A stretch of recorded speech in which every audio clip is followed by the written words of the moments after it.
Aurtengo Donostiako zinemaldian euskal fikzio bakarrak hartu du parte.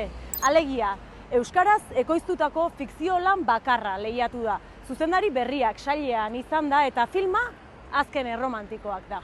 Euskaraz sortzeko hautua egiten dutenak ere azken erromantikoak aldira. David Perezek zuzendu du filma eta Miren Gaztañaga da protagonista. Iruneren rola jokatzen du Gaztañagak. Herri industrial bateko fabrika batean egiten du lan eta ohiko bizimodua darama.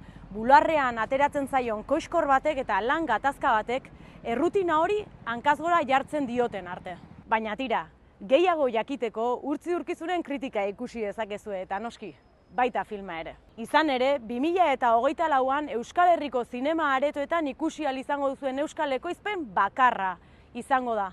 Bai, aurten 2024an zinemetan euskaraz ikusi ahal izango duzuen fikzio bakarra.